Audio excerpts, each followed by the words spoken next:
बिस्मिल्लाहिर्रहमानिर्रहीम। अस्सलाम वालेकुम नाज़रीन, मैं अहमद फ़वाद हूँ और आप मेरा यूट्यूब चैनल देख रहे हैं। नाज़रीन, 3 इंपॉर्टेंट इशूज़ हैं जिनके हवाले से कुछ तफ़सीलात आज की व्लॉग में आपके साथ में शेयर करूँगा। सबसे पहला तो ये कि मरियम नवाज़ इस वक्त शदीद घबराहट और खौफ का शिकार हैं।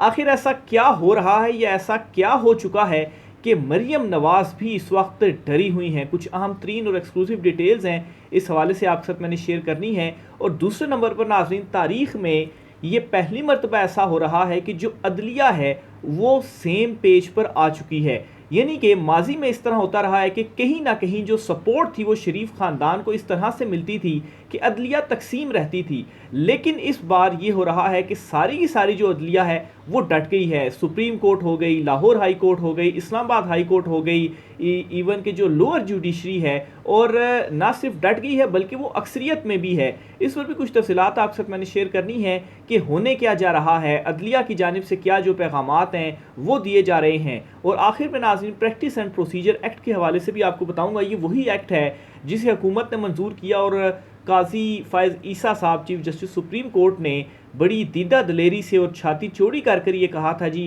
कि मैं चीफ जस्टिस हूँ, तो अगर मेरे पास सारा इख्तियार रहेगा तो फिर मेरी मर्ज़ी में किसी का केस लगाऊं या ना लगाऊं, इसलिए प्रैक्टिस एंड प्रोसीजर एक्ट तो मंजूर होना चाहिए। और बज़ाहिर ज़िद में, बुग़्ज़ में उस वक्त के जो चीफ जस्टिस थे उन्होंने तो इसको रोक दिया था, लेकिन उसके बाद काजी साहब ने फुल कोर्ट बनाया और फिर उसके बाद कहा जी कि ये प्रैक्टिस एंड प्रोसीजर एक्ट लागू होगा। लेकिन अब यही प्रैक्टिस एंड प्रोसीजर एक्ट जो है, इस पर एहसास हो रहा है कि शायद ये हमें नहीं करना चाहिए था। कुछ एक्सक्लूसिव डिटेल्स इस हवाले से भी आपके साथ शेयर करूंगा। सबसे पहले तो नाज़रीन, मैं आपके साथ तफसीलात शेयर करता चलूँ जी कि पाकिस्तान तहरीक इंसाफ ने मखसूस नशिस्तों के मामले पर जो फहरिस्त है वो मुरतब कर ली है।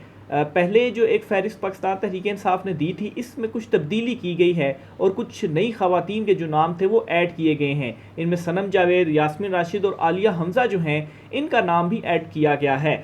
तहरीक इंसाफ का सनम जावेद, आलिया हमज़ा, डॉक्टर यास्मीन राशिद समेत जेल में कैद रहने वाली मुतादिद खवातीन कारकुनान को मखसूस नशिस्तों का टिकट देने का जो फैसला है वो किया गया है। तफसीलात के मुताबिक PTI ने पंजाब असम्बली के लिए मखसूस नशिस्तों की इब्तदाई फहरिस्त तैयार कर ली है। इमरान खान की मंजूरी के बाद फहरिस्त इलेक्शन कमीशन को जमा करवाई जाएगी।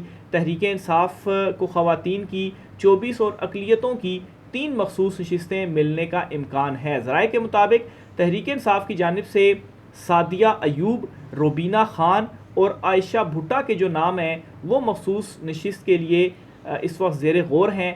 सनम जावेद की बहन फलक जावेद का नाम भी ज़ेर गौर है। रोबीना रिजवान, रोबीना जमील और अशमा शुजा का नाम भी मखसूस नशिस्तों के लिए ज़ेर गौर है। यास्मीन राशिद, आलिया हमज़ा और सनम जावेद का नाम कौमी और सूबाई असम्बलियों के लिए तजवीज़ किया गया है। तो PTI ने मखसूस नशिस्तों के लिए 3 रुकनी कमेटी तश्कील दी थी। कमेटी में जरताज गुल, कमल शोज़ब और सीमाबिया ताहिर शामिल थीं और पाकिस्तान तहरीक इंसाफ की जानिब से ये तय किया जाना था कि ये मखसूस नशिस्तें अब किन को मिलनी चाहिए। ज़राए के ये भी बताना है कि सनम जावेद, यास्मीन राशिद और आलिया हमज़ा, इन तीनों को पंजाब के बजाय कौमी असम्बली में लाया जाएगा। ज़्यादा इस चीज़ के चांसेस हैं, लेकिन सूबाई और कौमी दोनों के लिए इस वक्त ये जो कुछ नाम मैंने आपके सामने रखे हैं, ये नाम सामने आ चुके हैं।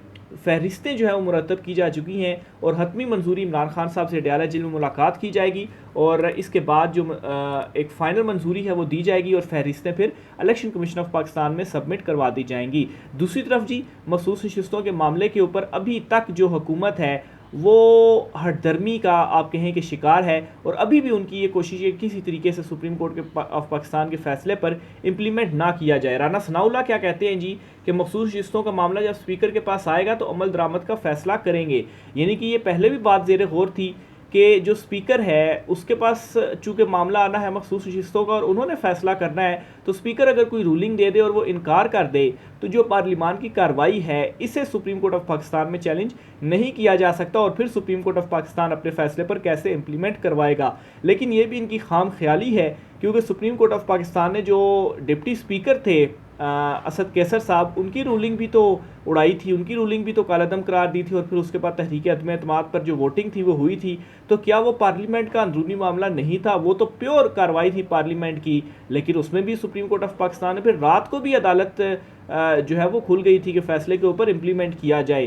तो ये इनकी खाम ख्याली है, सिर्फ़ और सिर्फ अपनी जो डूबती कश्ती है उसे बचाने के लिए जो एक आखिरी डुबकियां हैं इनकी जानिब से वो लगाई जा रही हैं, लेकिन इनमें सवाए नाकामी के इनको और कुछ नहीं मिलने जा रहा। मरियम नवाज़ जो हैं इन दिनों काफ़ी हवास बाख्ता भी हुई हैं, डरी भी हुई हैं और घबराहट का भी शिकार है, और इसकी जो वजह है वो सिर्फ़ और सिर्फ सनम जावेद हैं।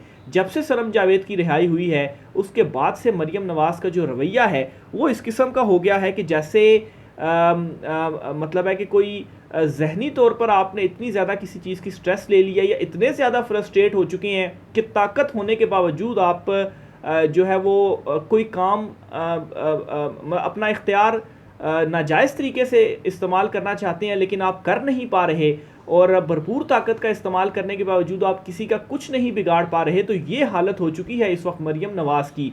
एक तो मरियम नवाज़ की वीडियो कल से काफ़ी वायरल हो रही है जिसमें वो जजिस को बराह रास्त धमकियाँ दे रहे हैं। कल भी मैंने आपके साथ ये शेयर की थी डिटेल्स। वो कहती है जी कि सुप्रीम कोर्ट के जजिस से अर्ज़ करती हूँ मुल्क को चलने दो, जिस शख्स को आप वापस लाना चाहते हैं वो कौम का मुजरिम है, आपके लिए हम इतना आसान नहीं होने देंगे, आहिनी हाथों से निपटा जाएगा। ये मरियम नवाज़ बराह रास्त सुप्रीम कोर्ट ऑफ पाकिस्तान के जो जजेस हैं जिन्होंने मखसूस किस्तों का फैसला दिया उनको कह रही हैं कि आपके लिए इतना आसान नहीं होगा और हम आपसे आहिनी हाथों से निपटेंगे। अब देखें कि सुप्रीम कोर्ट जो है वो इसके ऊपर कब आज खुद नोटिस लेती है।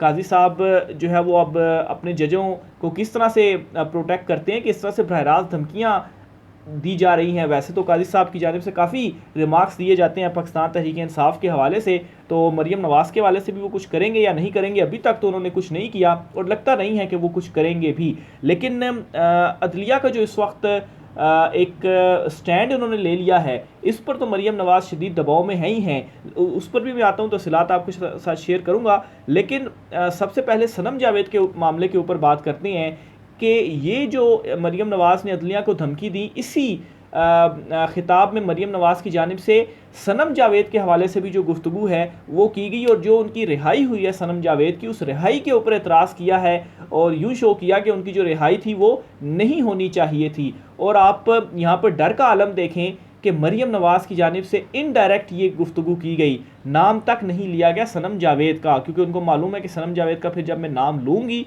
तो फिर उसके बाद जो सनम जावेद की तरफ से रिएक्शन आएगा तो वो ये बियर नहीं कर पाएंगी या बर्दाश्त नहीं कर पाएंगी। ऑलरेडी जिस तरीके से सनम जावेद को कोई 1.5-1.25 साल जो है वो ये 14-15 महीने जेल में गुजारने पड़े और कोई 12-13 मुकदमात में उनकी जो ज़मानत थी वो हुई, और उसकी रीज़न यही थी कि सनम जावेद ने कुछ अल्फाज शायद किसी के लिए कहे थे और बुग़्ज़ था, अना था, और जो है वो ख़ुद को तस्कीन देने के लिए सिर्फ ये जो काम था वो बज़ाहिर किया गया। तो नाम ना लेना ये चीज़ ज़ाहिर करता है कि मरियम नवाज़ इस वक्त सनम जावेद से कितनी ज़्यादा घबराई हुई हैं या हिचकिचाई हुई हैं कि उसका नाम नहीं लेना चाहिए, नहीं तो वो फिर जो कुछ मेरा हाल करेगी तो वो फिर मुझसे बर्दाश्त नहीं होगा।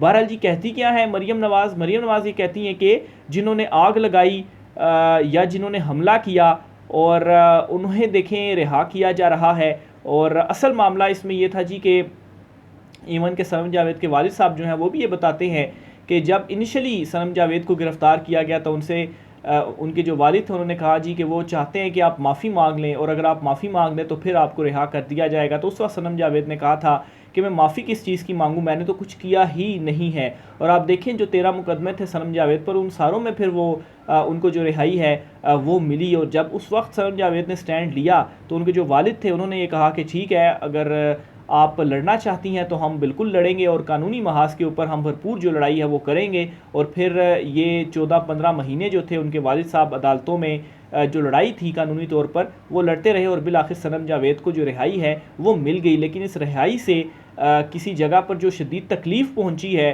और जो है वो मरियम नवाज़ की जानिब से जिस तरीके से मतलब एक सनम जावेद है ना, वो कोई पाकिस्तान तहरीक इंसाफ की कोई इतनी बड़ी लीडर या रहनुमा या इतना बड़ा नाम भी नहीं था उनका उनकी गिरफ़्तारी से पहले, लेकिन उनके साथ इस हद तक बुग़्ज़ रखना, तो आप इससे ये भी देख सकते हैं कि किस कदर छोटी सोच की मालिक हैं मरियम नवाज़ साहिबा। बहरहाल जी ये उनके हवाले से कहती हैं जी कि इन्होंने आग लगाई, हमला किया, हालांकि इस पर कोई सबूत या कोई जो केस है वो प्रूव नहीं हो सका। लेकिन मरियम नवाज़ साहिबा आपके जलसों के अंदर ये जो वर्दी है इसके पीछे दहशतगर्दी है कि जो नारे हैं वो लगे हैं, तो इनके हवाले से आप क्या कहेंगी? फिर आपको भी पकड़ना चाहिए और जेल में जो है वो डालना चाहिए। लेकिन खैर इस वक्त डर का आलम और घबराहट का आलम ये है कि नाम तक नहीं लिया जा रहा इनसे सनम जावेद का। और दूसरी जो सबसे बड़ी रीज़न है वो ये है कि अदलिया जो इस वक्त डट गई है, अदलिया मुदाखलत के ख़िलाफ़ डट गई है, दबाव कबूल करने से इनकार कर दिया है। ये शरीफ ख़ानदान के लिए बहुत बड़ा मैं कहता हूँ अपसेट है और बुरी तरीके से इस वक्त शरीफ ख़ानदान फंस चुकी हैं। क्योंकि माजी पूरा आप निकाल कर देख लें कि इवन कि जब मुखालिफ भी फैसले आते थे तो उस वक्त भी अदलिया में जो तकसीम थी वो बज़ाहिर रहती थी, यानी कि कुछ जो जजेस थे वो ज़रा इस साइड पर होते थे। लेकिन इस वक्त आलम ये है कि अक्सरियत हो चुकी है और वो जजेस जो कि पाकिस्तान तहरीक इंसाफ या इमरान खान साहब को रिलीफ नहीं भी दे पा रहे थे, उन पर भी गालबन दबाव ये है कि हमने आईन कानून के मुताबिक जो फैसले हैं वो करने हैं, क्योंकि हमारे जो अदलिया है, हमारे जो जजेस हैं, हमने उनके साथ खड़ा होना है। आप सिर्फ चीफ जस्टिस आमिर फारूक साहब की एग्जांपल ले लें कि वही साइफर केस जिसमें ज़मानत के मामले पर उन्होंने फ़ैसला इस तरह का सुनाया था कि उन्होंने तो पूरा गिल्टी करार दे दिया था कि इमरान खान ही मुजरिम है, लेकिन फिर उन्होंने ही बरी भी किया इमरान खान साहब को साइफर केस में। और फिर इसी तरीके से आप लाहौर हाई कोर्ट में देख लें, justice Aalia, chief justice Aalia Neelam sahiba, जिन्हें जो है वो तीसरे नंबर से लेकर लाहौर हाई कोर्ट का चीफ जस्टिस बनाया गया, और जो चीफ जस्टिस थे मलिक शहजाद अहमद साहब, उन्हें सुप्रीम कोर्ट में तैनात किया गया। और इस वजह से क्योंकि जो ट्रिब्यूनल्स के मामलात हैं उनमें हुकूमत की ख्वाहिश कुछ और थी, लेकिन चीफ जस्टिस आलिया नीलम भी अब डट गई हैं अपने जुडिशरी के साथ, अपने जजेस का साथ देने का उन्होंने फैसला किया। और उन्होंने ये कह दिया है कि जो ट्रिब्यूनल्स हैं जो साबिक चीफ जस्टिस मलिक शहजाद अहमद साहब ने दिए थे वही ट्रिब्यूनल्स होंगे और वही जो समाते हैं वो करेंगे। तो अब इनको डर ये पड़ गया कि वहाँ से भी हमारी दाल नहीं गल रही। सुप्रीम कोर्ट ऑफ पाकिस्तान में जजेस डट गए हैं, जस्टिस मंसूर अली शाह साहब की सरबराही में जस्टिस मुनीब अख्तर और चीफ जस्टिस कादी फायज ईसा चीफ जस्टिस होते हुए अकलियत में हैं और कुछ कर नहीं पा रहे। बज़ाहिर बहुत सारी सहूलतकारियाँ उन्होंने इस हुकूमत को फराहम की प्रोटेक्ट करने के लिए, लेकिन अब जो जजेस डट गए हैं और वो अक्सरियत में डट गए हैं तो कादी साहब का भी जो बस है वो नहीं चल रहा। इस्लामाबाद हाई कोर्ट में आप देख लें, चीफ जस्टिस आमिर फारूक साहब का पहले क्या रवैया या सोच थी, और फिर उसके बाद जब से 6 जजेस डटे उन्होंने लेटर लिखा और फिर उसके बाद क्या बड़ी जो तब्दीली है वो आई। तो इस वक्त इन्हें सबसे बड़ा मसला ये भी हो रहा है कि अदलिया में तकसीम नहीं कर पा रहे और अदलिया इस वक्त डट चुकी है। और जो इनको उम्मीद थी कि हम कोई जजों को मैनेज कर लेंगे जिस ये माजी में करते रहे हैं, उन उम्मीदों पर इनके पानी फिर गया है। तो ये जो घबराहट है ये इस वजह से भी है। और इमरान खान साहब आप देखें कि वो सिर्फ़ और सिर्फ अपने असूलों के ऊपर डटे हुए हैं, आवाम के साथ डटे हुए हैं, और किस तरीके से कुदरत ने जो रुख है वो सारे का सारा तब्दील कर दिया है, क्योंकि इमरान खान इस वक्त हक और सच पर खड़े हुए हैं। आखिर में जी प्रैक्टिस एंड प्रोसीजर एक्ट के हवाले से आपको बताता चलूँ जी कि ये वही एक्ट है जो पार्लियामेंट से पहले मंजूर किया गया, और उस वक्त के जो चीफ जस्टिस थे उमर अता बंदयाल साहब, उनके हवालों से क्या गलीज़ जो कंपेन थी वो चलाई गई और ये एक्ट का मामला उनके सामने आया और उन्होंने इसके ऊपर इम्प्लीमेंट रोक दिया था। लेकिन जैसे ही वो रिटायर हुए और सबसे पहला जो केस चीफ जस्टिस कादी फायज ईसा ने बतौर चीफ जस्टिस सुना और जो फुल कोर्ट बनाई गई थी जिसे हेड चीफ जस्टिस कादी फायज ईसा ने किया, वो इसी प्रैक्टिस एंड प्रोसीजर एक्ट के हवाले से थी। और जब ये एक्ट आया था उसके बाद काजी साहब चैम्बर वर्क पर चले गए थे और यहाँ तक कह दिया था जी कि जो बेंचेस बन रहे हैं वो गैर कानूनी है, क्योंकि एक्ट के मुताबिक तो ये 3 रुकनी कमेटी बनाया करती है। लेकिन और इवन के बाद में जस्टिस जावेद हसन साहब से भी जो उनका मामला था उसमें भी उन्होंने यहाँ तक लेटर्स में लिखा कि आपको तो 5 दिन की तनख्वाहें मिलती हैं। लेकिन अब काजी साहब का हाल ये है कि ये जो प्रैक्टिस एंड प्रोसीजर एक्ट है वो महसूस ज़रूर उनको हो रहा है, क्योंकि अब तो 3 जजेस फैसला करते हैं, जस्टिस मंसूर और जस्टिस मुनीब जो हैं वो डट गए हैं। और काजी साहब इस वक्त आप कहें कि सिर्फ बेबसी की इस मामले में तस्वीर बने हुए हैं। इवन के मखसूस नशिस्तों का जो केस था, जो एक नज़रसानी की जो अपील थी वो जब गई तो उसमें दोनों जजेस ने कहा कि अभी फैसला नहीं आया और ये हम छुट्टियों के बाद लगाएंगे। हालांकि काजी साहब तो नून लीग से भी ज़्यादा जल्दी में थे कि ये जो केस है वो लगना चाहिए और रिकमेंड उनकी जानिब से किया गया। और जस्टिस मुनीब अख्तर साहब ने ये भी कहा जी कि हमने फ़ैसला कर दिया, आप भी अपना फ़ैसला कर दिया है और अक्सरियत का जो फ़ैसला है वो प्रिवेल करेगा, इसलिए बस ये मामला ख़त्म और अब आप आगे चलें। तो ये चीफ जस्टिस का हाल है। बहरहाल जी ज़रूर हुकूमत को भी इस वक्त प्रैक्टिस एंड प्रोसीजर एक्ट जो था वो महसूस हो रहा होगा, बल्कि हो रहा है। इवन के काजी साहब गुज़श्ता एक हफ़्ते से चैम्बर वर्क में, और जो आइंदा का हफ़्ता वो गुजारेंगे वो भी चैम्बर वर्क में गुजारेंगे। अब तो आप खुद चीफ जस्टिस हैं, लेकिन अब आपको शायद ये नहीं ख्याल आ रहा कि 5 दिन हफ्ते में काम करने की जो तनख्वाह है वो दी जाती है, तो चैम्बर वर्क में जाना, दीगर केसेस ना सुनना, तो ये भी बड़ा सवालिया निशान है। और उस वक्त भी सवालिया निशान है कि जब पेंडेंसी रेट आपके टाइम पर एक तारीख की बुलंद तरीन सतह पर चला गया, 58,000 से ज़ायद जो मुकदमे हैं वो हो गए हैं। तो ये जी आज कुछ आम तरीन तफसीलात थी, राय का इज़हार कीजिएगा। आज की व्लॉग से इतना ही, इजाज़त दीजिए, अल्लाह हाफ़िज़।